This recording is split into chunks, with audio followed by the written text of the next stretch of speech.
Know Christ, a television ministry of the Lutheran Church of Peace in Platteville, Wisconsin. Here's your host, Reverend Jeff Pedersen.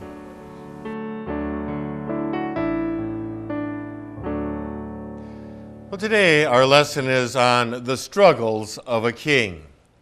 You know, King David, we look at him, we admire him. We read the Psalms and we just say, oh, how wonderful it is to hear the Psalms. We are inspired as we read these Psalms. They're in the Bible. This is God's Word.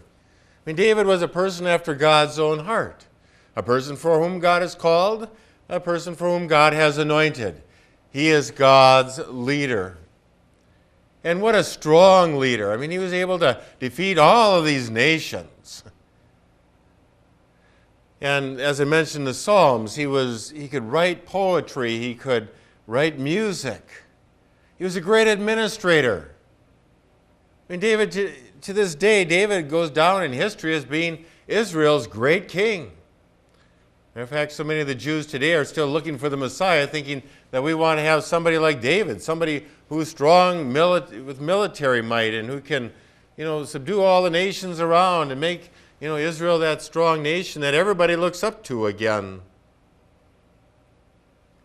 So David, he would be the template now. He's kind of the standard, the gauge now that you judge all other kings and all other leaders. It's like he is the standard. There are people that we admire in life for their accomplishments.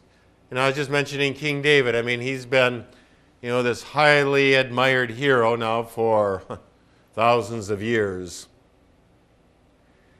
We have those heroes in our lives, don't we?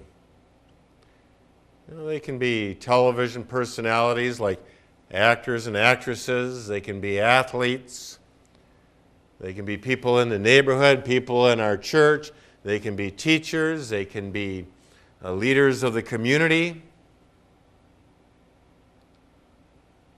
These people that we just admire so much, and we put them on a pedestal. And there's something to be said that when we are in those sacred positions, those positions of trust, those positions where people are counting on us, that yes, we always hear this, that nobody is perfect. And I've heard it all along, pastors aren't perfect. And there's truth to that. Trust me, you're looking at one.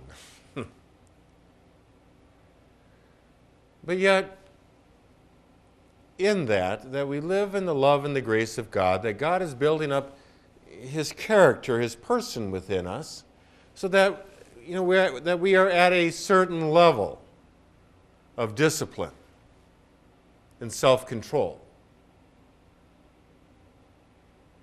To where when it comes to certain things, that if a leader does this, it's not acceptable. And that is the standard that not so much society puts on these leaders, but rather it's the standard that God puts on leaders. And society should expect the same thing.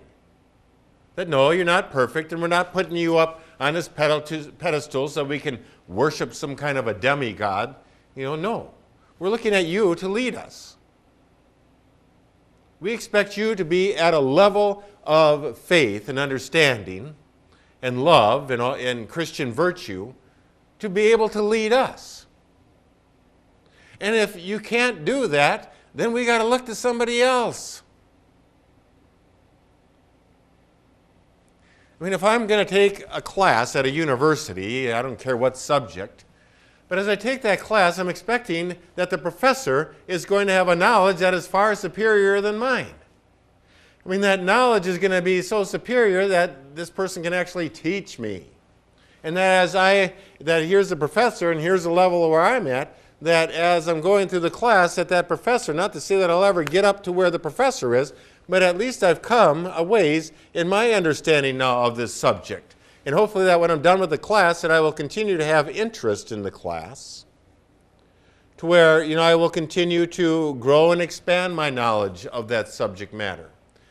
And so that's kind of what I'm saying, is that when you look at a spiritual leader, you want to look at somebody who's at a certain level, and if we're at this level, that this person's going to be able to get us up, higher and higher as we grow.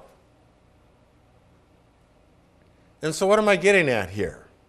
Well, I want to say that there are lots of great examples of heroes and leaders and sports personalities and singers and actors and actresses that have certainly shown that they are people that we can look up to.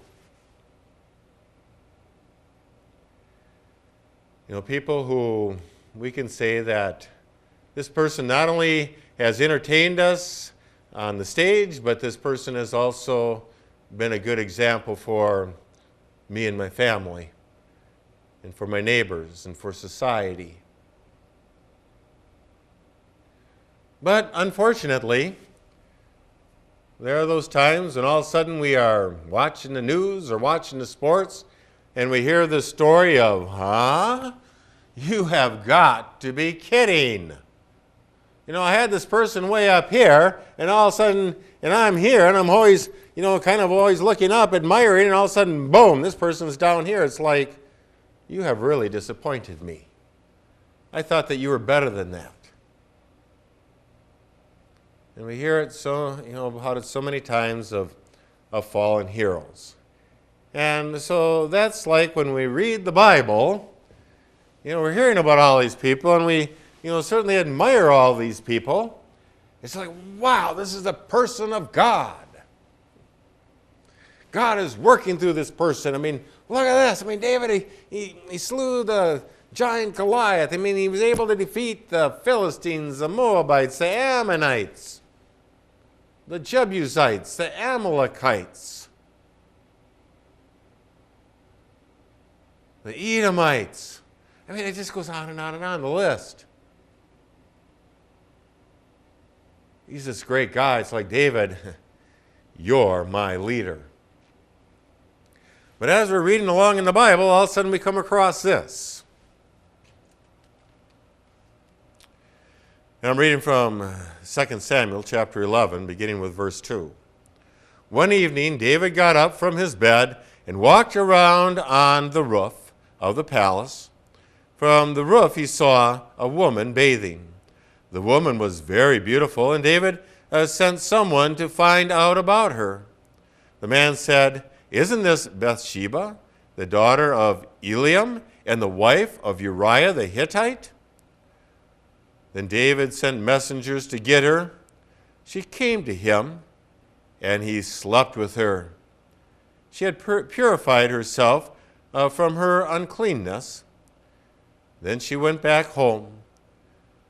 The woman conceived and sent word to David saying, "I am pregnant."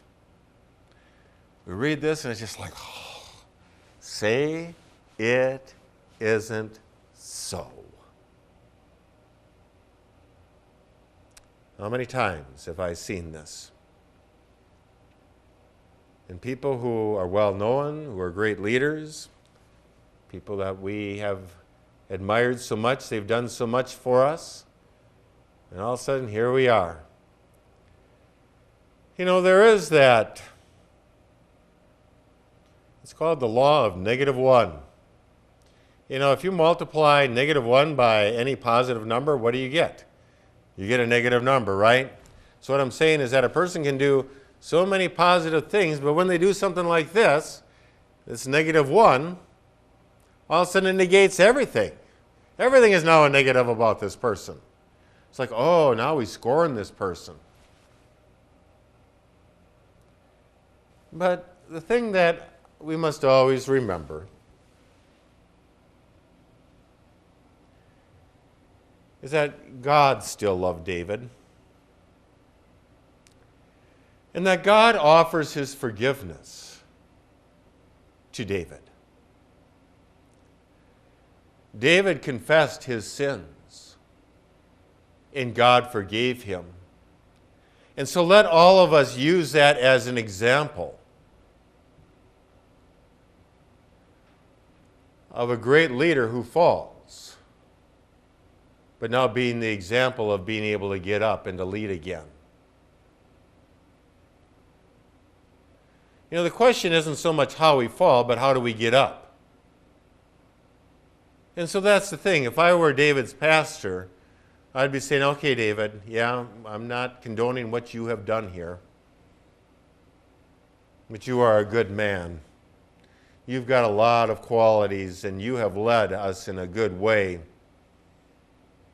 And I trust that God will continue to use you in whatever capacities, I don't know. But you are a very skilled man, and I want to see your life be redeemed. And so let's go to work. Let's see what we can do to reconcile and redeem and restore your life and your good work. And let's learn from this tragic event. And so what happens here is that, well, you look at God's commandments, and when you look at God's commandments, the main ones and the basis of the commandments really are the 10 commandments. And we see that basically David broke every one of these commandments. And I won't go through them all, but we can see, well, right away, he gets up and he looks and he covets his neighbor's wife. And so that's part of it. And when I think about what's written in Matthew chapter 6, where, committing adultery, well, it all starts with a look. That's why Jesus says, well, even if you look at a woman lustfully, you've committed adultery. Basically, that's where it all starts. It's not when you jumped into bed with her. It's when you first looked at her. That's when this whole chain, as far as all these balls that get set into motion.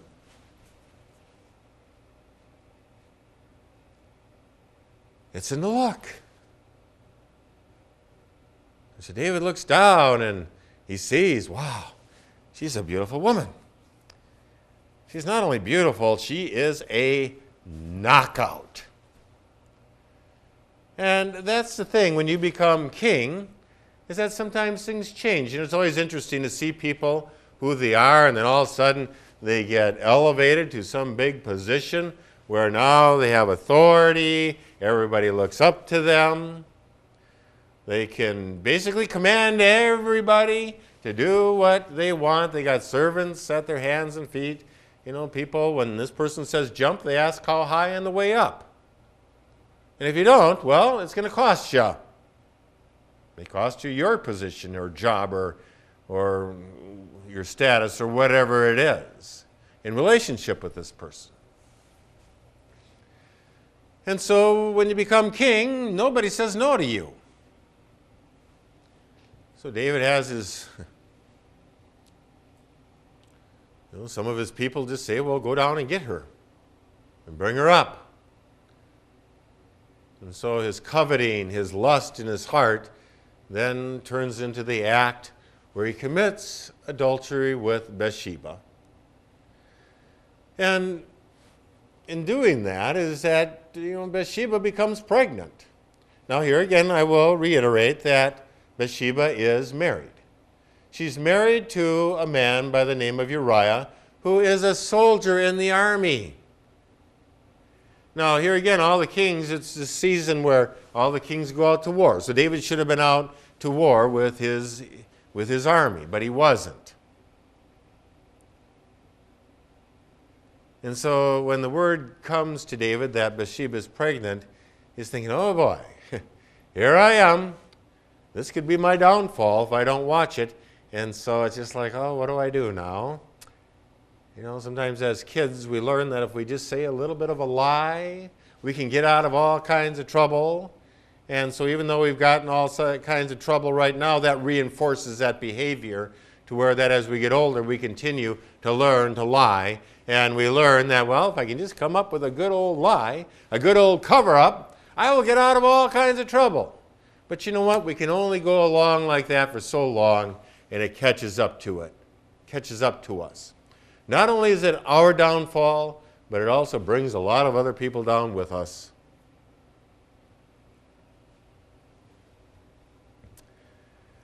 And so what does David do? Well, He goes to his military commander, Joab, saying, well, go get Uriah out of the military and bring him back here to sleep with his wife so that when this child is born, Uriah is going to think it's his. But Uriah is thinking, well, I can't go and have pleasure with my wife when all my fellow comrades and my fellow soldiers are out there on the battlefield sleeping in tents and eating a bunch of garbage, basically, in comparison to what they're eating in the palace. So he wouldn't do it. So David is, he continues to up the ante. He's just saying, well, you got to do this. He's trying to get himself out of trouble. I mean, he's sweating here. And so finally, David just thinks, well, I can't afford to lose my position.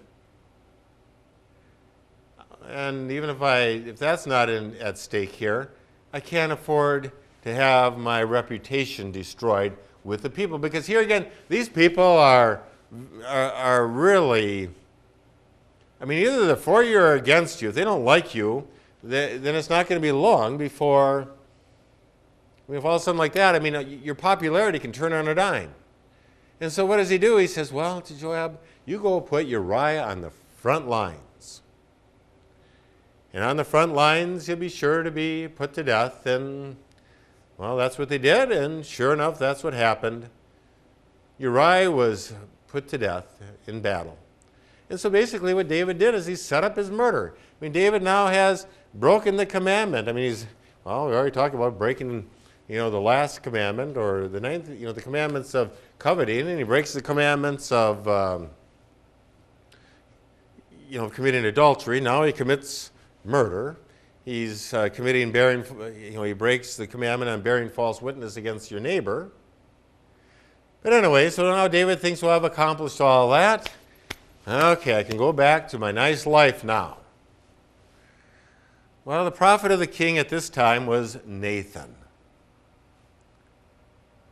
And so even though we have covered up, done a masterful job of it, nobody will ever know. I'm still good with the people. I still probably have a 100% approval rating from everybody. That's just how much everybody liked David. But all of a sudden, Nathan, the prophet, comes in. Because even though he may have been able to hide this from everybody, God sees what his king did. And so Nathan comes in. Now you have to remember that when people have brought a message to David in the past, such as, the messenger who said that Saul was killed and Jonathan was killed, and as an example, the messenger thought he was bringing good news. Well, David had that guy put to death right there on the spot. And that's the way the king was, is that you better watch how you step. You better watch everything that you say. You better make sure that your T's are crossed and your I's are dotted, because that's the power of the king. He'll have your head off in no time.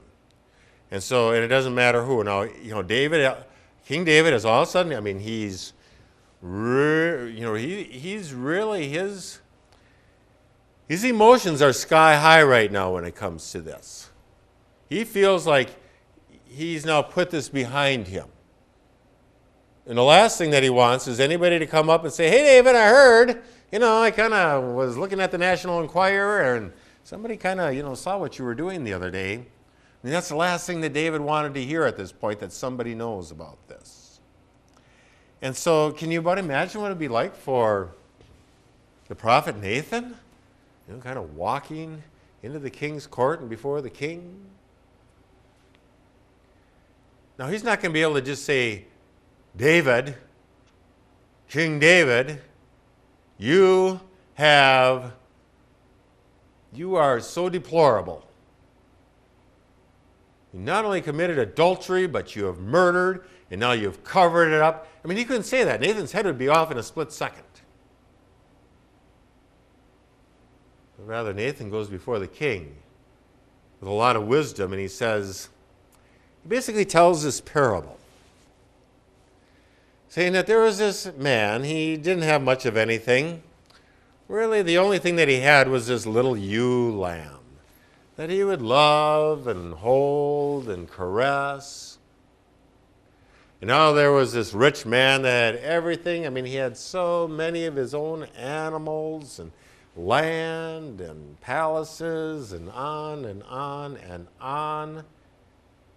But yet for this rich man, he goes and looks at that poor man and says, I got friends coming over and I have to have a feast. I want that guy's ewe lamb.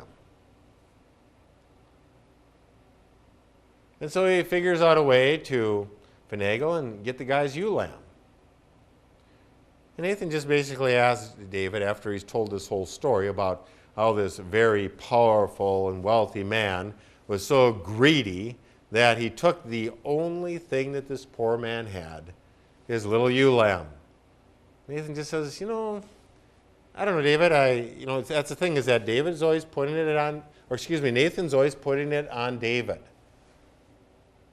Because Nathan wants David to see it for himself. Because if Nathan would have just gone in and accused David, David would have put up his defenses and said, somebody knows about this. Well, you know about this, you're dead. At this point, anybody that knows about this is going to be put to death. I'm going to completely put this whole thing to rest here. And so Nathan knows that the only way that David is going to confess is that if he sees it for himself. And so he asked David the question, what do you think about this guy that would do something like this? And David was incensed, saying, I can't believe that anybody could be so ruthless, that somebody could do that deplorable of an act. And at that point, Nathan just kind of put a mirror, well, he didn't, but basically at this point it was like putting a mirror in front of David and saying, I'm sure that Nathan was kind of going like this, David, you're this man.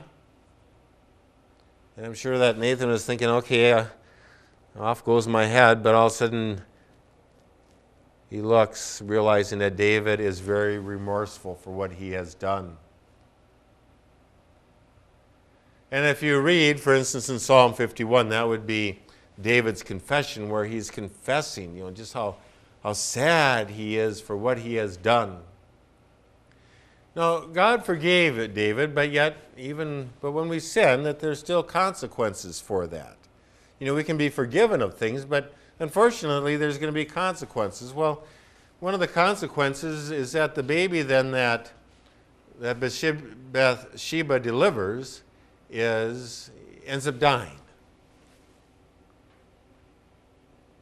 She ends up having another child with David, eventually, whose name was Solomon, and Solomon eventually became the king. But this kind of sets off a whole number of things.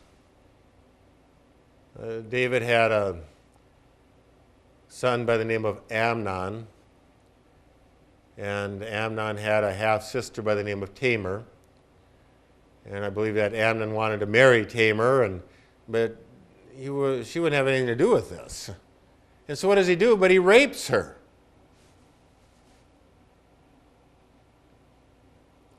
Now Tamar has a full brother by the name of Absalom. And so what does Absalom do? And Absalom is being, also one of the sons of David. So what does Absalom do in his anger? And he's very frustrated with his father because his father really didn't do anything about this. Is that Absalom kills his brother Amnon. He felt that that was the just penalty for all of this. Well, then, as the world turns here, eventually then Absalom, I think he's just develops this real anger and bitterness toward his father. And so what does he do? He goes down into some of the tribes where people aren't real happy, like down in Hebron, where the original capital was. And he starts going to the temple gates, that's where the judges are, to try to settle matters. And because, to go there, that's where you're going to find the disgruntled people that aren't happy with the way things are going. And so Absalom is there. Hey, oh, you don't like my father David? Yeah, I can understand why, listening to your complaints. Well, I'll tell you what, if I am king, this matter will all be taken care of. And so what ends up happening is that a lot of people start liking Absalom, and Absalom is starting to get quite a following. And so what Absalom is trying to do is develop, this big following that, to have a big, to be mutinous and to do this coup attempt to overtake his father. Well, unfortunately, what ends up happening is that the tragedy is that as the army, as Joab and the army are now trying to to subdue Absalom, what ends up happening is that Absalom is killed. As they were pursuing him, he ends up being killed as, I believe he was riding along and he got his neck caught in, between a couple of branches, and he died. But what does David say? He says, "Oh, Absalom, oh, Absalom." I mean, in other words, David does not take any pride or excitement in what has happened, but rather he is so deep in grief that his son has died. And so that's where we look at Jesus. Jesus, as we read in Matthew chapter 23, verses 37 and 38, he has that same mourning for the people of Israel. If only Absalom could have obeyed. But here's what Jesus says, "Oh, Jerusalem, Jerusalem, you who kill the prophets and stone those sent to you. How often have I longed to gather your children together as a hen gathers her chicks under her wings, but you were not willing. Look, your house is left to you desolate, for I tell you, you will not see me again until you say, 'Blessed is the one who comes in the name of the Lord.'" And so we see that King David, yes, he was king, and what a glorious life, but we see the problems that he had with his family and how that grieved him so much. But yet God forgave him. But we also get the feeling of the passion that our Lord has for all of his people when Jesus is up on the mount, just saying, "Oh, Jerusalem, oh, Jerusalem." And so that's where Jesus dies for our sins, where we can all, find reconciliation, peace, and redemption through him, as he worked that in the life of David.